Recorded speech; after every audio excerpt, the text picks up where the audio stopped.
Hi everybody, and welcome to Everyday Manna. Today we are going to do a little bit different type program.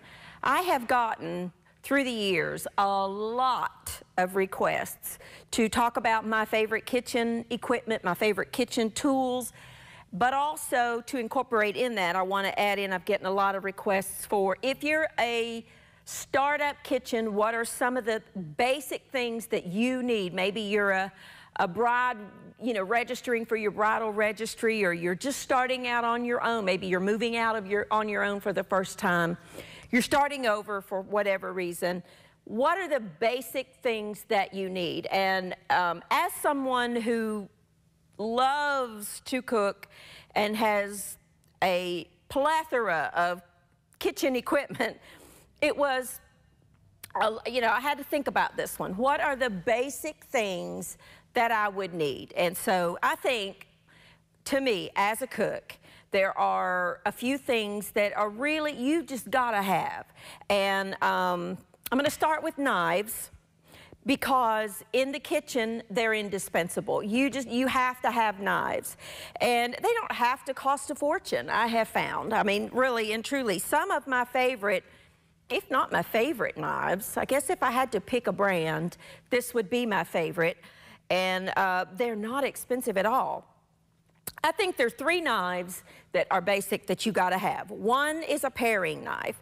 This is a paring knife. A paring knife is a small blade. Let me grab a couple more, because I have several, actually. Let's see here. I have a lot of paring knives. They come in different sizes. As you can see, this one has a longer blade. This one has the shorter blade. This one is a kind of a medium length. These are good. These are from the company called Rada. They're not my favorite, but they're good. I do use them a lot. My favorite is this one. And this is called a little paring knife. It's by a company called Victorinox. This is the Fibrox handle. As you can tell the difference, this is a smooth handle. This is not a Victorinox knife, but this is a smooth handle, whereas this one has a little, it's a rubbery grip type thing. It has a little texture to it. So if your hands are slippery from wet, being wet or having whatever on them, you're less likely to slip with a paring knife.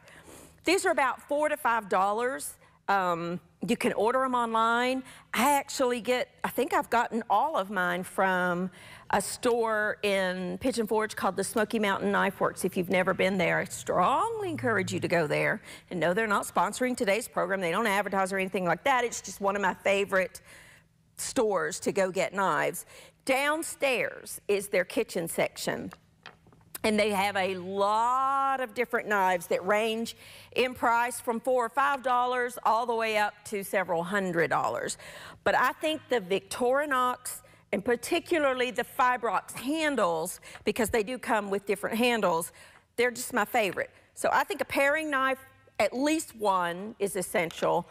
I have several. I have, I don't know, 5 or 6 going at any time, because they're just so useful. Another knife that I think is essential, I'll go here, is a serrated edged, longer bladed knife. This you need for bread or for tomatoes, anything like that that has that little skin that you want to cut through.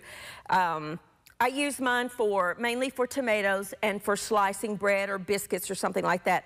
That serrated edge just gets through there. I do think a serrated edged knife is essential. And you do need a longer blade. The longer the better, actually. This particular one I've had for years. I guess I've had this one for, I don't know, 13 or 14 years here on the set. This one is KitchenAid brand, but I think they're all basically on these kind of knives, I think they're all about the same. The third knife that I absolutely think is essential to a cook is a chef's knife. Now, in a nutshell, there are two different styles. You've got the regular traditional chef's knife, and then you have the flat-bladed Santoku knife. They do basically the same thing. If I had to pick one I would go with this one. Reason being, again, this is Victorinox, the Fibrox handle. This one is about $25. But I kid you not, if you buy it once, it's going to last you forever.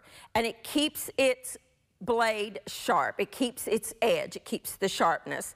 So, you know, it's worth the investment. It's not that expensive, believe me. This knife right here is a J.A. Hinkle's. I've had it for, I don't know, probably 15 years.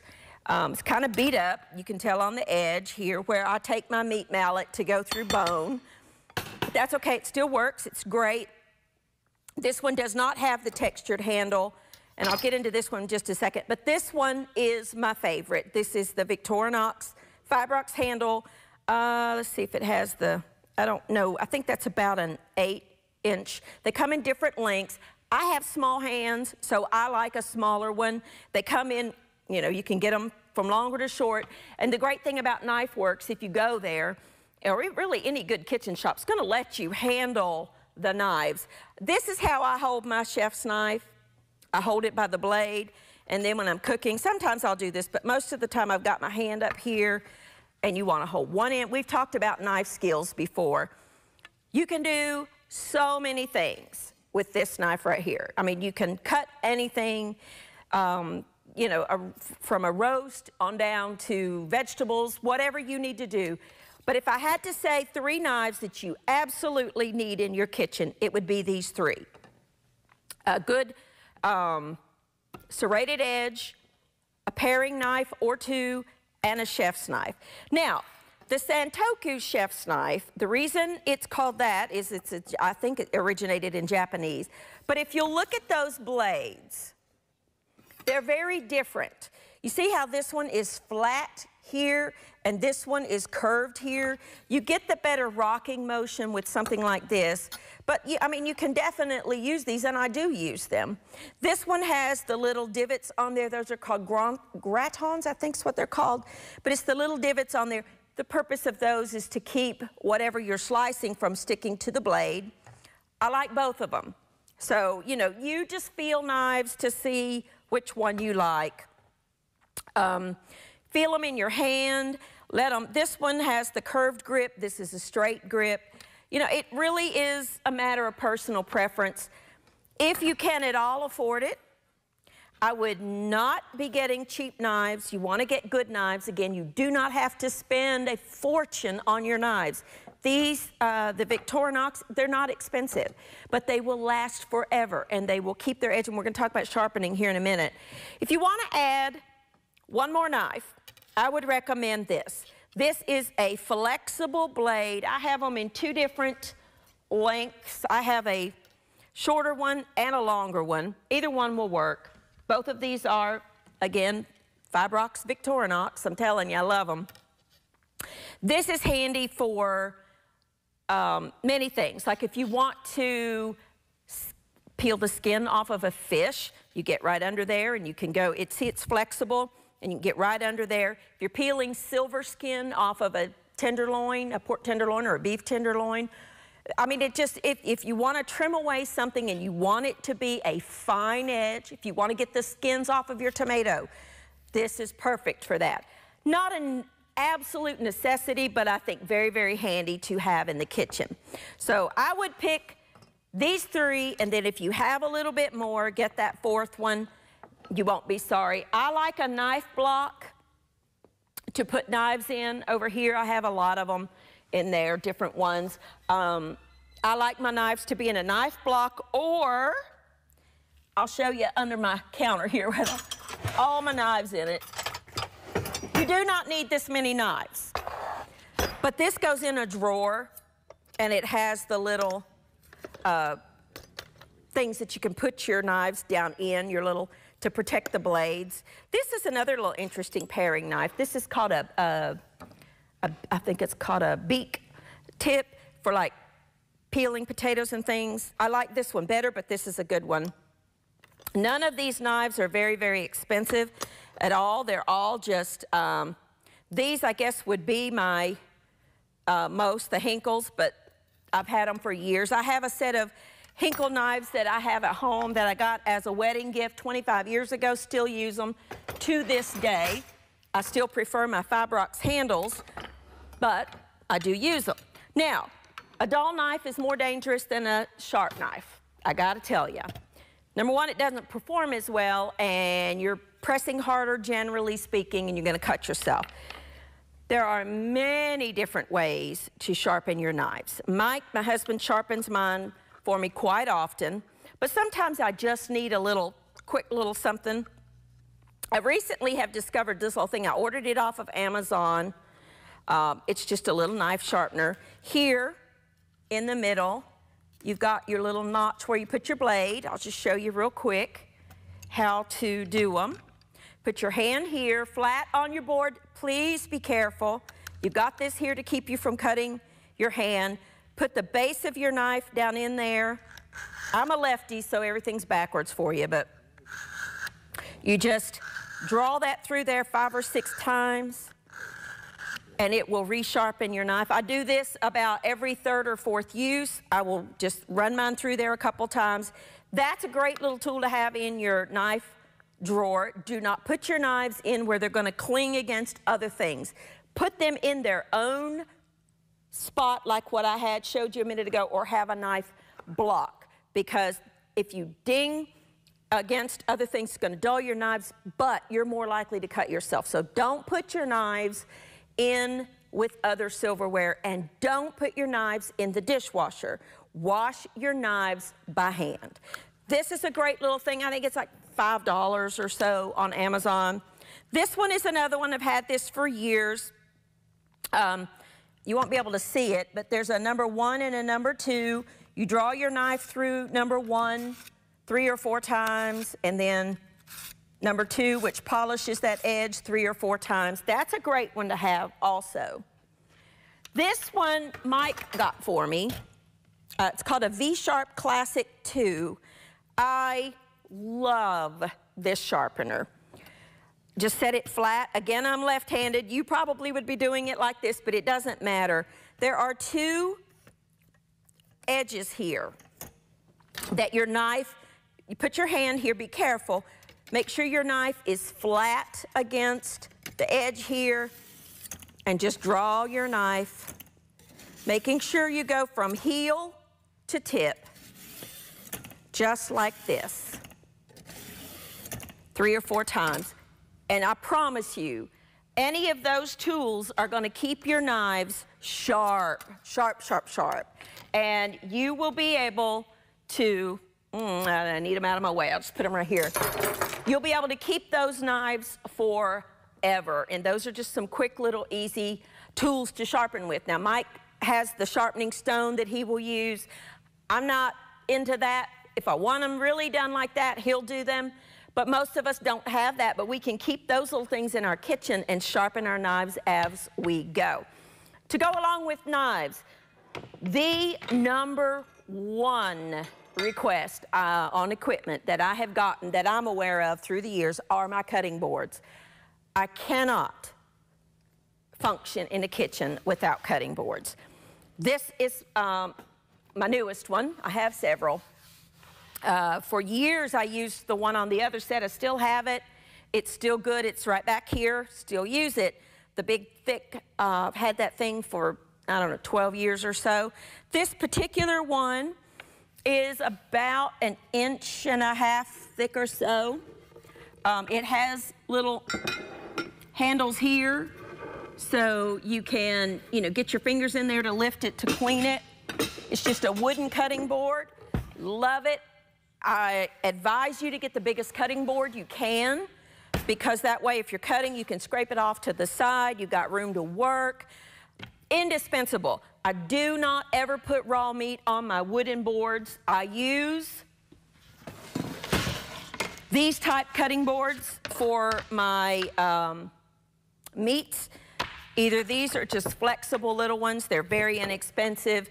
This is just a plasticky type with the little groove to catch the juices. These can go in the dishwasher. So I just use those for anything with raw meat. You cannot put your wooden cutting boards in your dishwasher. Wash them with soapy water, Dry them thoroughly, let them get good and dry, and ever so often, maybe once a month, once every 2 months, depending on how heavy you use them, you will want to put some food-grade mineral oil that you can get in any good kitchen supply store. Anywhere that sells wooden cutting boards will have food-grade mineral oil on your surface, and it will last you forever, provided you do not let it soak in water and you keep it dry and keep it clean. If it gets lots of knife cuts, good, that means you're using it. You can sand it down with sandpaper and then reseal it with your food grade mineral oil or butcher block wax, whatever you would have. It'll last you your lifetime. Now, wow, this is, I don't know where to start. Let's talk about measuring. All right, essential for a startup kitchen are measuring tools. Okay, I had a viewer send me these. Aren't they pretty? They're so colorful. I love them. These are measuring spoons. These are measuring cups. A lot of people don't know the difference. This is for dry goods. This is for liquid. They're not interchangeable.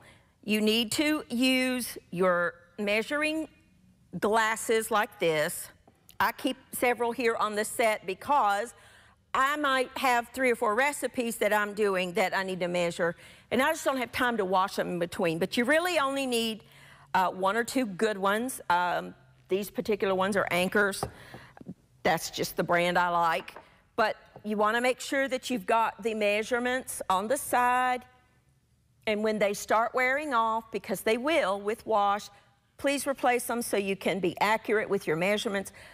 The only time I'm ever really truly accurate is with baking. The rest of the time I kind of eyeball it, but you know what I mean.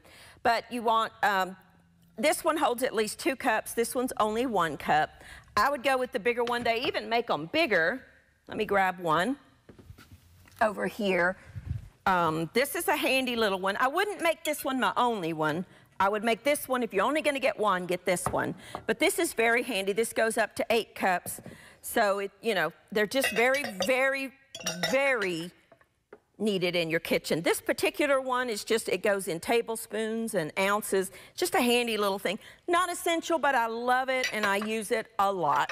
So those are for wet items, liquid items. Your dry measuring utensils are your measuring cups and your measuring spoons. If you're measuring flour, you want to lighten it up and then either spoon it into your cup or, you know, make sure you lighten it up and, you know, dig down in there. And then take the back of a knife, just a little, and then go off. You know, scrape off the excess if you need to be exact. Most of them come with 1 cup, 3/4 of a cup, 1/2 a cup, 1/3 of a cup, and 1/4 of a cup. That's your typical measuring. This particular one has a 2/3 cup, which I find very helpful. They nest together. Not expensive, but very necessary. This, you know, your basic set's gonna have a tablespoon, a teaspoon, 1/2 a teaspoon, 1/4 of a teaspoon is your basic set. Some of them will have 1/8, and this one has 1/2 a tablespoon. A little couple of extra you typically won't find, but very useful to have. So these are for salts and spices and herbs and different things like that. These are for dry. The glass ones are for wet. Big difference in the weight. A couple more what I consider to be essential little kitchen tools are these. I went through all my drawers and my cabinet back here, and I was like, okay, if I was just starting, what would I choose? Well, whisks are very, very essential. This one is a coated one, so if you're using nonstick, it won't scratch. This one is metal, obviously. A couple of sizes are handy, but, you know, one good one, either one. I would get both if I could. They're not expensive. If I could only get one, I probably would go with this one, but something that won't scratch nonstick if you use it is essential. And then a good metal balloon whisk is what those are called. Those are very handy. Spatulas, gotta have them. Couple of different ones here that I think are handy. These are actually called fish spatulas, but I use them for everything. This, if I could only pick one, it would be one of these. Has a flexible blade, so you can get underneath your stuff and flip it. If you're only gonna pick one, get a fish, it's called a fish spatula, but it's used for other things. A nice little solid spatula. I like you see how that one kinda, gotta get my camera in. You see how it kinda angles down a little bit? That's to get underneath things, that's handy. You got all kinds of different ones, but you just pick the ones that you like. If I had to pick one, it would be those. So handy. I have a little thing here that has all my little spoons. You would need to pick out a couple of spoons like this. Solid, serrated. You need a couple of those at least. This is a handy little whisk, by the way. Just saw this one.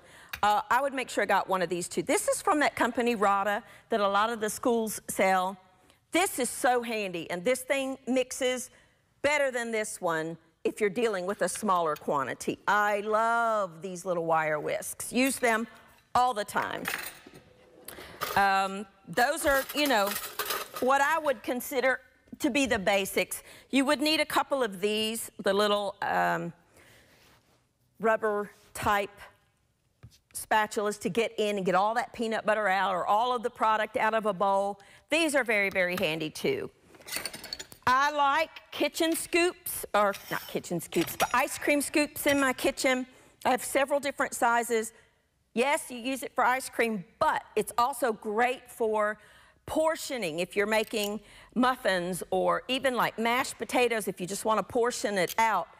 Different sizes of ice cream scoops are so handy in the kitchen. Pizza cutter, don't forget to register if you're registering for your bridal registry, if you're just starting out. You're gonna want a pizza cutter. Yes, it cuts pizza, but it also cuts bread. It cuts a multitude of things. Pizza cutter is indispensable. A recent, oh, here's another little scoop. See, I have different sizes. A recent discovery that I now think is absolutely essential is one of these little things. This is a little, it's a kind of a harder plastic that when you're browning ground beef or ground turkey or something, you go in and it helps that to break up the ground meat. Wonderful, wonderful little new addition. That's my newest love in the kitchen. A citrus juicer, absolutely essential to me. Cut your lemon in half, put it cut side down. You get all the lemon juice or the lime juice or the orange juice, whatever you're squeezing. I would get one of those. A peeler of some sort, some kind of a vegetable peeler. There's different sizes. I'm left-handed. The world is designed for right-handed people. For me, I prefer the flat blade, but you may prefer one that has the, any of them will work. This again is from Rada. I use a lot of their products. These are great, this is great. Something a lot of people forget, but they need it, and when you need it, is the little, what they call a church key or bottle opener. This particular one is from OXO. This will open a bottle, but it also has that little thing, like if you want to open a can of beef broth, chicken broth, or evaporated milk or something, you've got that to go on both sides. By the way, if you are new in the kitchen and you're opening a can of chicken broth, you need to make the hole in both sides so it'll come out. A lot of people don't realize that. Of course, you need tongs, non-stick, rubber coated for non-stick. I like locking ones that lock. You need a pair of those, at least one. If I was only picking one, I would go with these. That way you can use them in your non-stick or not, but you could also do these. For me, this is essential. This is probably the second most asked about cooking thing I use. This is technically a bench scraper. It's a baker tool, but I use it for so much. On my cutting board, if I'm cutting an onion, you get right in there and put it in your pot or vegetables or whatever you're doing. It's great to scrape up dough. You can find these everywhere. None of this stuff is expensive.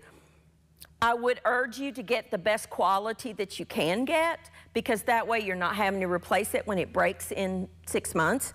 But, you know, it doesn't have to cost a fortune. Walmart, Target has a great kitchen section. They sell all kinds of different things. All of these things, I guess, you could probably find at Walmart or Target or anywhere. Bed Bath & Beyond has a great kitchen section. Again, Smoky Mountain Knife Works downstairs has a wonderful selection of kitchenware, all kinds of stuff. I absolutely would recommend you getting a microplane for zesting your citrus, like if you want the zest of a lemon or an orange or something, but you can also grate nutmeg, you can grate chocolate, like if you've got a bar of chocolate. This is so handy in the kitchen. There are many, many, many different sizes. This is the original kind. This is the one I would recommend if you're only getting one. Just tap it on the board, it'll get it all off. It'll gather back here, scrape it in your pot. Great little kitchen tool.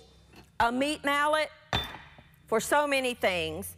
Flattening chicken breasts, all kinds of stuff, essential. And last but not least, because we're out of time, I highly recommend a meat thermometer. I like the digital kind because you can insert into the center of whatever meat you're cooking and it'll tell you the temperature, so you will know without a doubt that your food is cooked to the degree that you want. Highly recommend a digital meat thermometer. Hope you enjoyed that. That's just the utensils and knives that